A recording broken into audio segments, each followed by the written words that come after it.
mwanafunzi wa shule ya upili mchanga na mrembo, Unusol, akingojea mama yake kwenye gari lao. Anasikiliza muziki wa pop, lakini mara tu mama yake, Yiji au Jiwon, anapowasili, anabadilisha kuwa muziki wa kinanda wa klasiki. Hapa inafichuliwa kuwa Unus au Yuna anaandaa kushiriki kwenye mashindano ya kinanda na mama yake anataka ushinde kwa nguvu zote. Njiani, Jihwan au Jiwon anampendekeza kuwa atakuwa mtawanyua kurasa kwa mpinzani wake Jinmok. Anaelezea kuwa mtawanyua kurasa ndiye anaweza kuokoa au kuharibu tamasha. Anakuomba achukue wakati anapoageuza kurasa za noti kwa Jinmok na kumfanya apoteze mwendo tempo anapoacha kinanda. Yuna anamsikiliza mama yake tu, wala hasemi neno. Tukio halafu linaenda mbele kwa kasi hadi kwenye tamasha ambapo Jinmok tayari kucheza kinanda na wahakiki wanaomba mtu ajitolee kwa mtawanyi wa kurasa wake. Yuna anamwangalia mama yake na baada yake kukubali kwa kuitikia kichwa, anasimama kujitolea. Kwa mshtuko wa Jihwan, badala ya kupoteza wakati anapogeuza kurasa, Yuna anamsaidia Jinmok kudumisha mwendo wake wa kinanda na anageuza kurasa kwa wakati ufao. Mara moja, tukio linabadilika ghafla kuelekea kwenye kipindi cha zamani ambapo Jihwan anatoa masomo ya kinanda kwa Jinmok. Huyo wa pili anacheza vizuri sana, lakini Jihwan anashauri ahisimu na kufurahia kinanda kuliko kucheza kwa nguvu na hasira. Hii inamkasirisha Jinmok, na wakati baba yake anapoingia nyumbani, anamlalamikia kuhusu Jihwan na kumwomba mpatie mwalimu mpya wa kinanda. Kwa mshemgao, mtu huyo anakubali na bila hata kumshauriana na Jihwan anamwambia aondoke. Ghafla, Yun mdogo ambaye pia yuko hapo, anaanza kucheza kinanda. Anacheza kwa ukamilifu hata kwamba baba wa Jinmok anavutiwa. Akiona binti akicheza kinanda kwa usahihi huo, Jihwan anakataa kupokea mshahara wake na anatoka nje ya nyumba. Lakini kabla ya kuondoka, anamuita Jinmok mtoto mlafi. Madhumuni pekee ya Jihwan ni kumfanya bintie, Yuna, kuwa mwanamuziki wa kinanda shuleni. Kurudi kwa wakati wa sasa, Jinmok anamaliza tamasha lake na sasa ni zamu ya Yuna. Anajitolea kuwa mtawanyua kurasa wake na anachagua muziki mgumu na kumfanya Jihwan apate hofu. Hata hivyo, Yuna anakusanya ujasiri wake na anaanza kucheza kwa usahihi mkubwa. Licha ya Jinmok kumwangusha karatasi zake za noti katikati ya tamasha lake, Yuna anafanikiwa kuendelea kucheza sehemu yake na kumaliza kwa wakati. Muda mfupi baadaye, mshindi wa mashindano hutangazwa na ni mwingine yoyote ila ni Yuna, huku Jinmok akiwa nafasi ya pili. Hali hii imekuwa sawa kwa miaka kadhaa na Jinmok hajawahi kumshinda Yuna. Mahali pengine, tunatambulishwa na mvulana mrembo na mwanariadha Chasik ambaye anashiriki kwenye mashindano ya kuruka kwa mti pole vault. Ghafla, kabla ya zamu yake, Chasik anamwona mwanamke akimsukuma mama yake kwenye watazamaji na hasira yake inawaka. Anampigia kelele mwanamke huyo na kumwomba kocha yake ainue urefu wa mti hadi mita 5.3. Kocha wake anashauri atulie, lakini Chasik hasikilizi na anamsisitiza afanye kama alivyosema. Kwa mshangao wa kila mtu, Chasik anavuka mti kwa urahisi na kuwa mwakilishi mpya wa taifa kwa kuruka kwa mti. Anapotangaza kuwa kuruka lake lijalo litakuwa kwa mita 5.5, kocha wake anasisimka na kumjulisha kuwa hakuna mtu aliyejaribu huo mwendo huko Korea.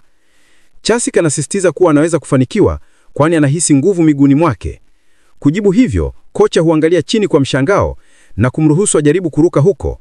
Nje ya chumba cha tamasha, Jiwon anamkuta Yuna na kumhongesha kwa ushindi wake. Pamoja na hilo, pia anamwambia hasira yake kuwa hakufuata maagizo yake. Mara moja, Jinmok anafika hapo na Jiwon anamwendea kwa haraka, anamhongesha kwa nafasi yake ya pili, akitaja kuwa ameboresha sana.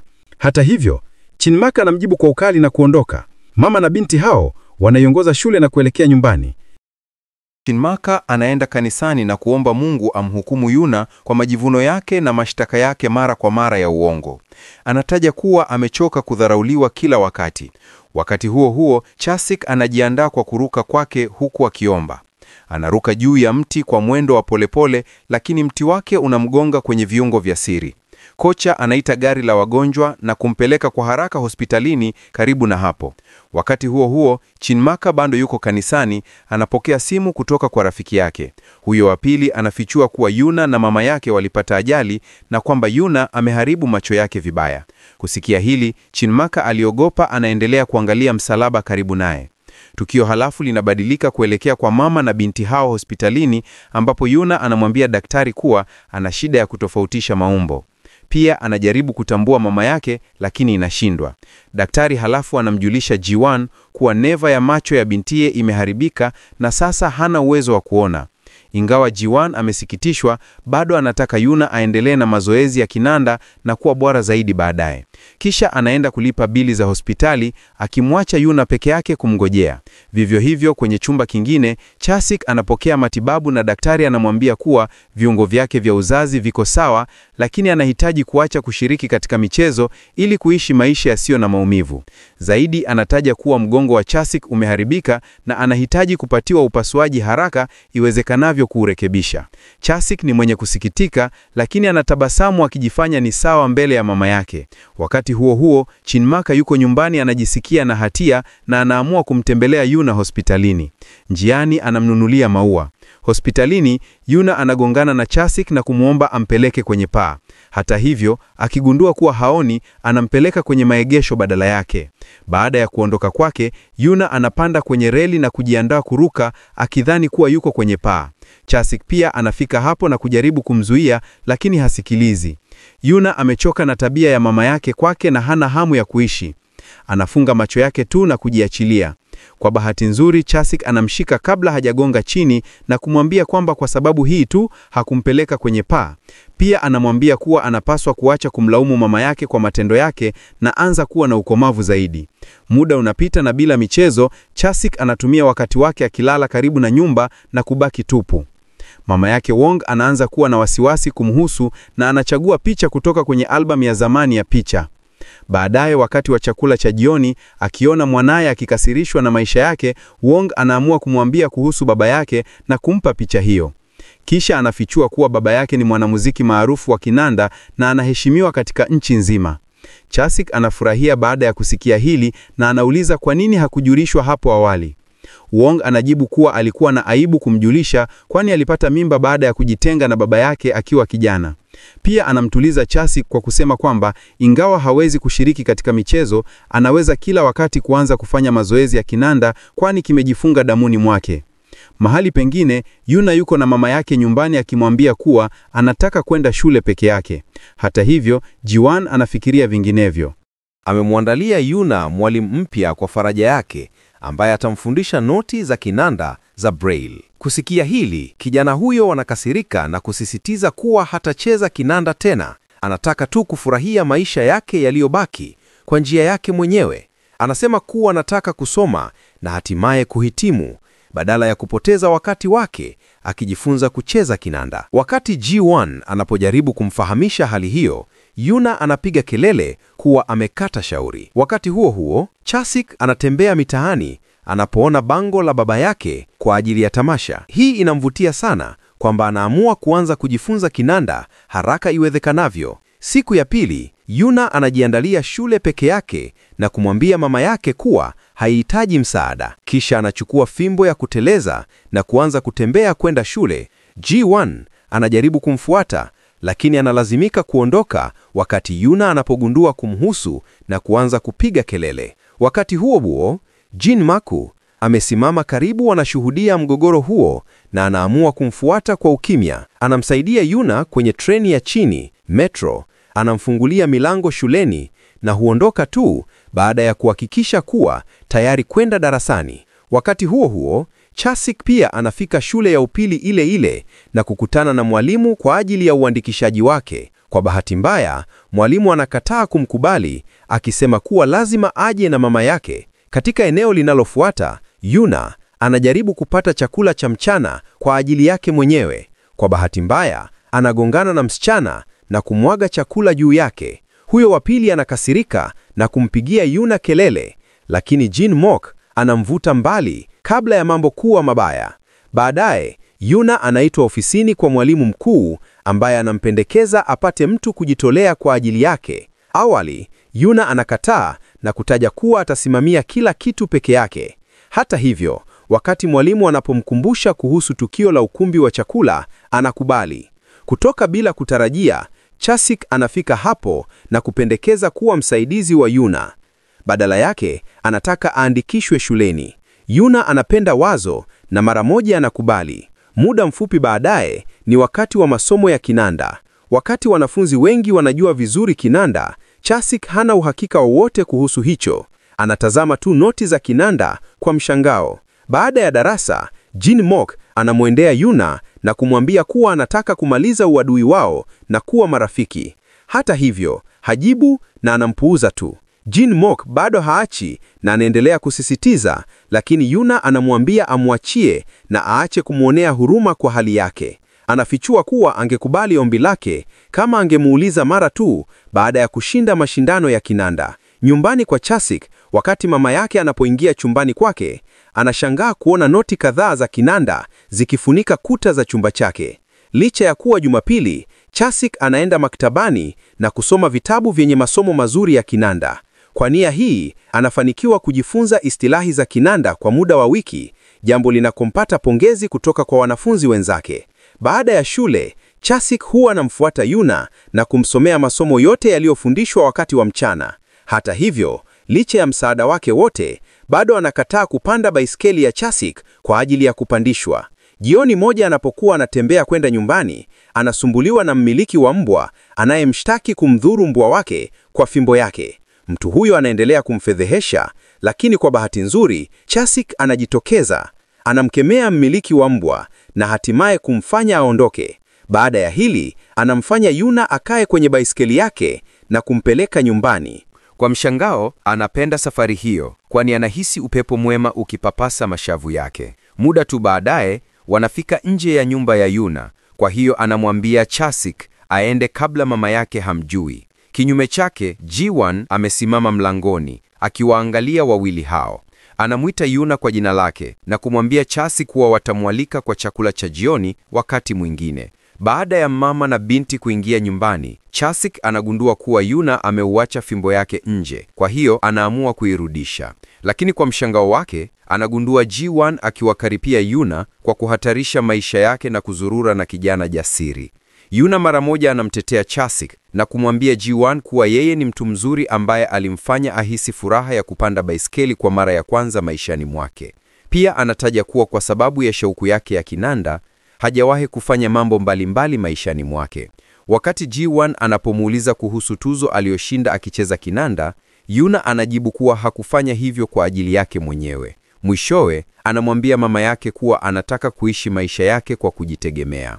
Siku ya pili, Chasik anafika kumchukua Yuna na sura mpya kabisa. Amebadilisha mtindo wa nywele zake na amevaa nguo nzuri. Njiani kwenda shule, kujua kuwa Chasik alisikia mazungumzo yake na mama yake jana usiku, Yuna anataja kuwa tayari kumfanyia hisani zozote. Kusikia hili, Chasik anampeleka kwenye handaki, tunnel, anazozitembelea mara kwa mara na kumwomba achezee kinanda kilichoko hapo. Awali, Yuna anakataa kufanya hivyo, lakini wakati Chasik anaendelea kusisitiza, anakubali. Kisha anacheza mtindo mzuri wa kinanda ambao unamvutia kabisa Chasik. Shuleni, wakati wasichana wanajiandaa kubadilisha nguo kwa michezo, Chasik anamchukua Yuna ndani ya chumba tupu na kumwomba abadilishie, huku yeye akisimama nje na kulinda mlango. Hata hivyo, Yuna anamwambia kuwa yuko sawa na anamwomba aondoke. Mara tu Chasik anapoondoka, simu ya mkononi inaonekana ikiandika video Yuna akibadilisha nguo zake. Kwa bahati nzuri, kabla hajaweza kurekodi kitu kisichofaa, Jin Maka anafika hapo na kumwonea mtu huyo mbaya. Anaanza kumpiga mpaka marafiki zake wanapofika na kumvuta.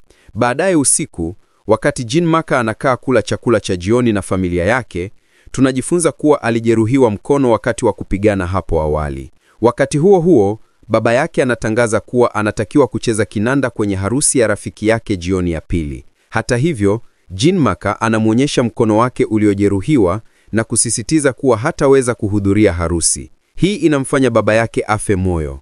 Kwa hiyo anamuuliza mwanaye mwingine apate mbadala. Kwa mshangao, Jin Maka anamshtaki baba yake kwa kumpa umakini usiotosha na kuwaza harusi badala ya mwanaye. Siku ya pili shuleni, Chasik anaona bango la tukio linaloitwa mashindano ya kinanda cha wawili na anaamua kushiriki. Kwa kuwa mashindano yamepangwa kufanyika kwa miezi mitatu, anasema atafanya mazoezi kwa bidii na kuyashinda. Wanafunzi wengine wanasikia maneno yake na wanaanza kucheka, wakisema kuwa haiwezekani kujifunza kila kitu kwa miezi mitatu. Hata hivyo, Chasik anawapuuza na anabaki na motisha. Kisha anatembea kuelekea Jin Maka na kumwomba awe mwenzake kwenye mashindano. Kwa bahati mbaya, anakataa pendekezo lake akisema anawadharau wanafunzi ambao wamekuwa kijifunza kinanda kwa miaka mingi. Baadaye, anaporudi nyumbani, Chasik bado anawaza kuhusu mashindano anapompeleka Yuna kwenye handaki ile ile. Anasimamisha baisikeli na kumwomba amkrimi ikiwa atacheza mtindo ule ule alioucheza awali. Jin-maka anacheka na anakubali kumpa nafasi. Kwa mshangao, Chasik anacheza mtindo ule ule alioucheza Yuna na kumfanya amwamini kwamba ana uwezo mkubwa. Baada ya kumaliza mtindo huo, kumuuliza kama bado anafikiri mpango wake wa kujiunga na mashindano ni utani, anajibu kuwa ujasiri wake unaanza kufanya maana na pia anakubali kuwa mwenzake kwenye mashindano. Tukio halafu linabadilika kuelekea kwa mwanamuziki maarufu wa kinanda, Han Myong, anayefanya mazoezi kwenye studio yake nchini Austria. Anakataliwa wakati msaidizi wake anapoingia chumbani, akibeba barua za mashabiki. Han Myong anazifungua na kutabasamu, kwani nyingi zinatoka kwa Chasik. Msaidizi anauliza kwa nini hakumtaja mwanawe hapo awali, ambapo Han Myong anajibu kuwa hakujua kuwa ana mwana. Kwenye barua, Chasik anataja kuwa anashiriki mashindano ya kinanda cha wawili na Yuna. Hii inamvutia Han Myong, kwa hiyo anaamua kwenda Korea na kukutana na mwanaye kwa hiari yake mwenyewe. Kurudi kwenye handaki, licha ya kuwa na nafasi ndogo ya kuchaguliwa kwa mashindano, Yuna anaamua kujitolea. Anataja kuwa ikiwa watashinda mashindano, ataanza tena kucheza kinanda. Hapa Chasik anasema kuwa ataweka maisha yake hatarini ikiwa ndio njia pekee ya kumshindia Yuna mashindano. Hivi karibuni, Yuna anaanza kutoa masomo ya kinanda kwa Chasik na kugeuka kuwa monster, akipiga kelele na kupigia kelele kila kosa moja analofanya. Anamfundisha kila siku na kuwa mkali zaidi. Shuleni, mwalimu anamuuliza Yuna na kumdhihaki kwa kumchagua Chasik kuwa mwenzake. Kwa kujibu, anafichua kuwa Chasik anaendelea kwa kasi kubwa na hakika atafanya vyema katika mashindano. Kwa mshangao, Chasik anasikiliza mazungumzo haya, anatabasamu kwa upole, akijua kuwa Yuna ameanza kumtetea. Kuanzia siku hii, wote wawili wanaanza kufanya mazoezi kwa dhati zaidi na kuamua kukutana kwenye chumba cha kinanda usiku. Kama ilivyopangwa, wote wawili wanafika kwenye chumba cha kinanda cha shule ambapo Jin-mok anafanya mazoezi peke yake. Ghafla, anasikia mtu akiwasili chumbani na kujificha nyoga ya viti. Wakati huo huo, Yuna anamwambia Chasik kuwa leo watafanya mazoezi ya mtindo mgumu wa kinanda kwa kasi kubwa.